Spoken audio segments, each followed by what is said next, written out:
నమస్తే. సీఎం జగన్పై రాయి దాడి అయితే ప్రతిరోజుకు ఒక మలుపు తిరుగుతూ వస్తుంది.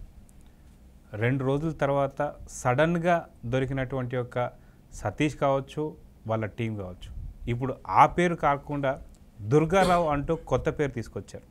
అయితే ఈ కేసు ఎటు మలుపు తిరుగుతుంది, దీని మీద మనతో పాటు సీనియర్ జర్నలిస్ట్ సత్యమూర్తి గారు వారిని అడిగి తెలుసుకుందాం. సార్ నమస్తే. నమస్కారం అండి.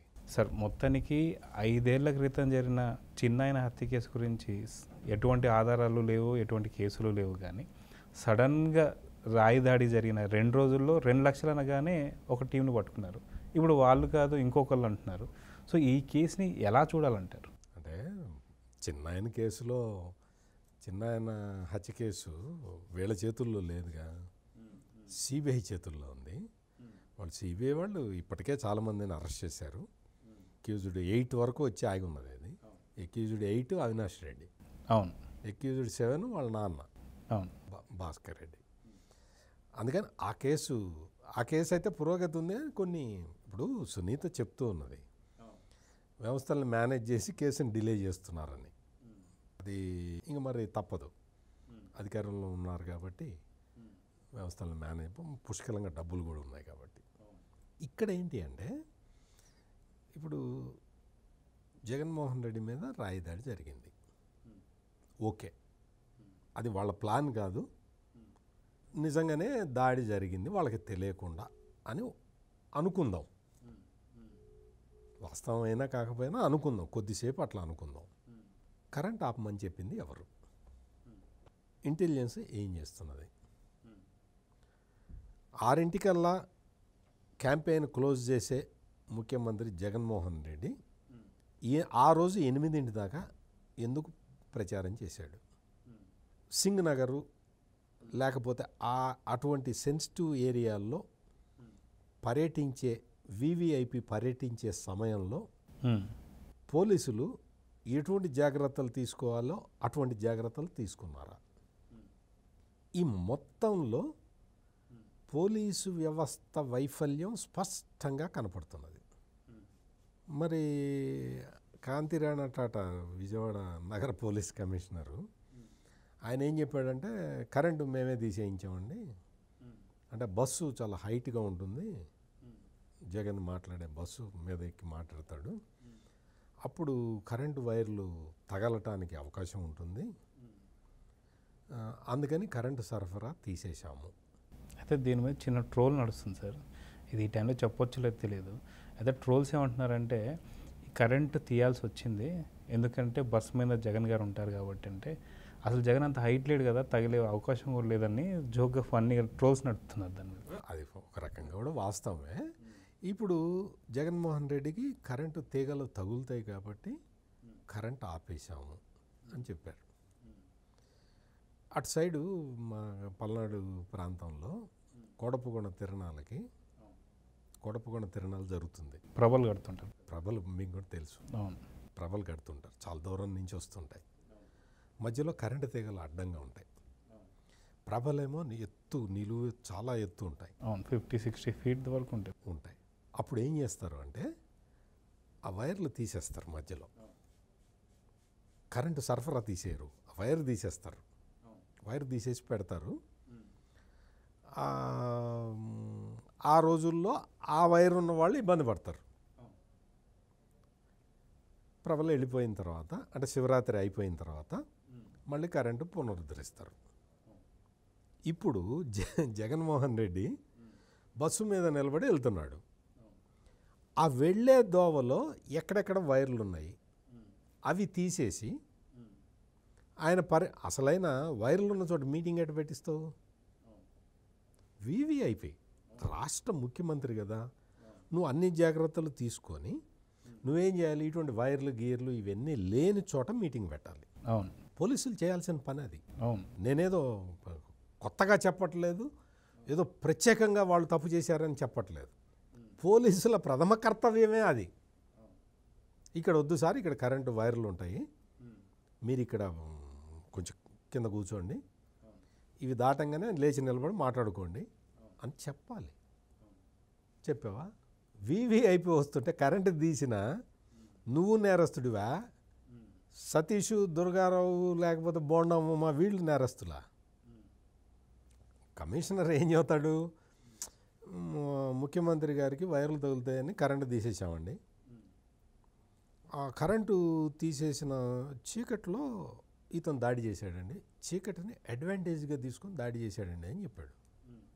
మరి చీకటిని అడ్వాంటేజ్గా తీసుకొని దాడి చేస్తాడని ముందర నీకు తెలియకపోతే నువ్వు ఐపీఎస్లో ఏం చదువుకున్నావు?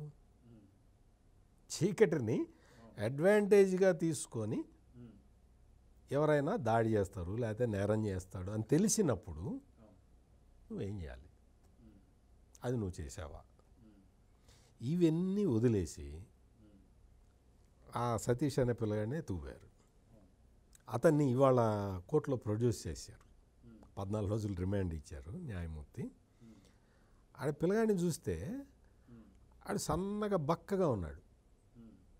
ఆ పిల్లాడు రోజు కూలి పనులు చేసుకుంటే తప్ప బతకలేని ఆ పిల్లవాడికి, ఆ పిల్లవాడి మీద ఇప్పుడు 307 కేసు ఉంది. అంటే హత్యాయత్నం కేసు. ఈ హత్యాయత్నం కేసుని రోజు కూలీకి వెళ్తే తప్ప అన్నం కూడా తినలేని ఆ పేద కుటుంబం ఏ విధంగా ఫేస్ చేయాలి? అతను నేను రాయి వేయలేదు అని ఏ విధంగా నిరూపించుకోవాలి? మనం కోడికత్తి సీను చూసాం.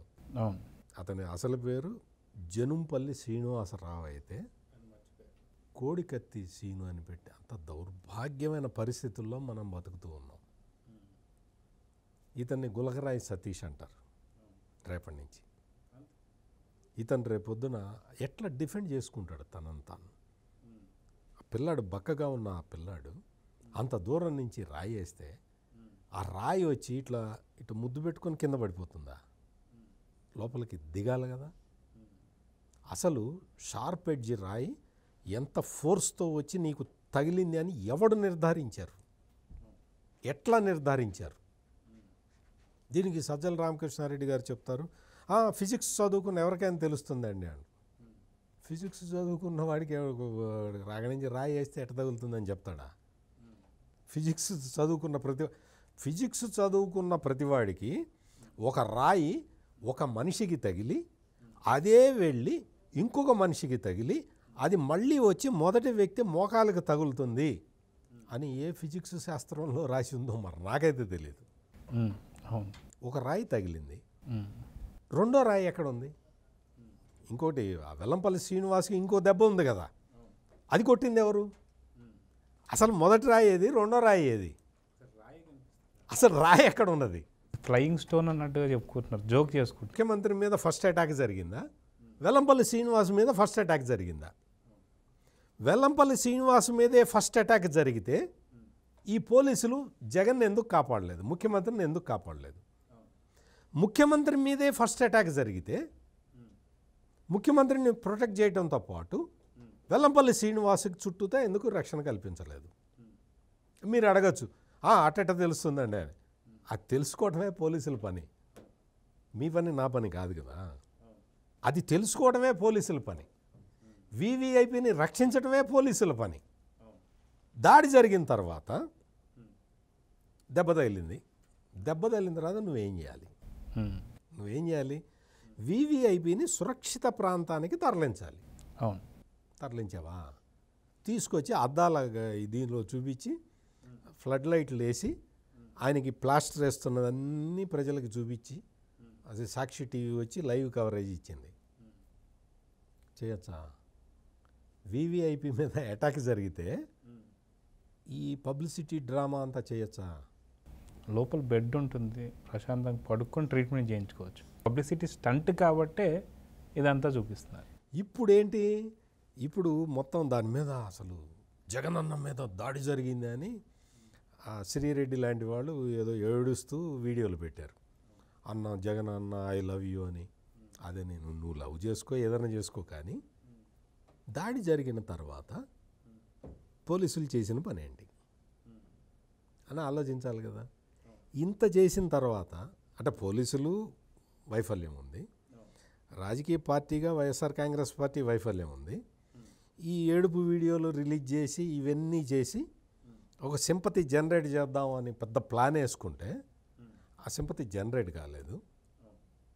దాంతో ఏం చేయాలి, దీన్ని ఇంకా బర్న్ చేయాలి, ఈ కేసుని ఇంకా డ్రిల్ చేయాలి, ఇంకా ఇది చేయాలి అని చెప్పి మీరు ఇందాక అన్నట్టు పట్టుకున్న వారికి 2 లక్షల రూపాయల బహుమతి అని ప్రకటించటం. అసలు 2 లక్షల రూపాయల బహుమతి ప్రకటించడం ఏంటి? నేను వీడియో కెమెరాలో వీడియో ఫుటేజ్ ఆధారంగా సెల్ ఫోన్ టవర్ల ఆధారంగా గుర్తించాను అన్నావు. 2 లక్షలు ఎందుకు ప్రకటించావు? 2 లక్షల రివార్డు ఎందుకు ప్రకటించావు? అంటే పోలీసులు అత్యంత అనుమానాస్పద రీతిలోనే ఈ కేసు దర్యాప్తు చేస్తున్నారు. ఇంతవరకు అయితే ఫ్యాక్ట్. దీన్ని ఇప్పుడు నెక్స్ట్ ఏంటి, నెక్స్ట్ లెవెల్కి తీసుకెళ్ళాలి. అందుకని సతీష్ని ప్రేరేపించింది ఈ దుర్గారావు అని కొత్త డ్రామా ఎస్టాబ్లిష్ చేస్తారు. ఈ దుర్గారావు ఎవరు మనిషి? తెలుగుదేశం లీడర్ బోండా ఉమ్మ మనిషి. అది నెక్స్ట్ ఎస్టాబ్లిష్ చేయాలి. బోండా ఉమ్మ ఎవరు మనిషి? లోకేష్ మనిషి. అదే ఎస్టాబ్లిష్ చేయాలి. లోకేష్ ఎవరు మనిషి? చంద్రబాబు నాయుడు మనిషి. అదే ఎస్టాబ్లిష్ చేయాలి. ఇన్ని తిప్పలు అవసరమా? ఇంకొక 20 రోజుల్లో పోలింగ్ అయిపోతుంది కదా. నీకెటు సానుభూతి రాలేదు, నీకేమీ అడ్వాంటేజ్ రాలేదు, ఆ దెబ్బ కూడా ఎక్కువ తగలలేదు కదా. ఇప్పుడు కోడికత్తి డ్రామా జరిగినప్పుడు పరిస్థితి వేరు. ఆ పరిస్థితి అది అప్పుడు అధికారంలో చంద్రబాబు నాయుడు ఉన్నాడు కాబట్టి కోడికత్తి గుచ్చారని, ఆ కోడికత్తి చివర విషం పూశారని రకరకాలుగా కథలుగా చెప్పారు. అప్పుడు జనం నమ్మారు. ఇప్పుడు పరిస్థితి ఏంటంటే, అప్పుడు చూసాంగా కోడికత్తి పాయిజన్ అన్నావు, చెయ్యి పడిపోతుందన్నావు, మనిషి లేవలేడన్నావు, 48 గంటలు గడిస్తే కానీ చెప్పలేరు అన్నావు. అక్కడి నుంచి విశాఖపట్నం నుంచి హైదరాబాద్ వచ్చి చికిత్స చేసుకున్నదాకా బాగానే ఉన్నావు కదా. అవన్నీ చూసిన ప్రజలకి ఇప్పుడు ఈ రాయి పెట్టి కొట్టారనగానే దెబ్బ చూపించు అంటారు. దెబ్బే లేకపోయా, అక్కడ ఒక చిన్న ప్లాస్టర్ అతికించుకొని వచ్చావు, కుట్లు పడ్డాయి అన్నావు. ఆయన ఎవరో తెలుగుదేశం లీడర్ ఒక ఆయన చెప్పాడు, నెల్లూరు జిల్లా ఆయన, ఆనం వెంకటరమణారెడ్డి అనుకుంటా, ఆయన చెప్పాడు అవయవ మార్పిడి జరిగిన అంత బిల్డప్ ఇచ్చాడు జగన్మోహన్ రెడ్డి అని. అంటే అది చూస్తే నవ్వులాటగా అనిపించినా కానీ అంతమంది డాక్టర్లా చుట్టూతా ఈయన ప్లాస్టర్ అతికించడానికి, అదే ప్లాస్టర్ని ఆ కారులోనే ఆ బస్సులోనే ఒక వైసీపీ లీడర్ అతికిచ్చాడు కదా, ఆయన కూడా డాక్టరే, అదే ప్లాస్టర్ని అతికిచ్చాడు కదా. మరి ఈ హాస్పిటల్ డ్రామా ఏంటి? ఈ తరహా డ్రామాలన్నీ ప్రజలు చూసి అందుకనే వైసీపీకి ఎక్కడ సింపతి జనరేట్ కావట్లేదు. అందుకని ఆ సింపతి జనరేట్ కావట్లేదు కాబట్టి దీన్ని తెలుగుదేశం మీదకి తొయ్యాలి అనే వేరే ఇంకొక ఇది మొదలుపెట్టారు. చూద్దాం ఇది ఎంతవరకు వెళ్తుందో. సో చూద్దాం సార్. మొత్తానికి ఇంకొక స్టెప్ అయితే ఎక్కారు కానీ అయినా సరే ఎటువంటి కదలికలు అయితే లేవు. చూద్దాం సార్ మొత్తానికి ఏం జరగబోతుందో. Thank you. నమస్కారం అండి.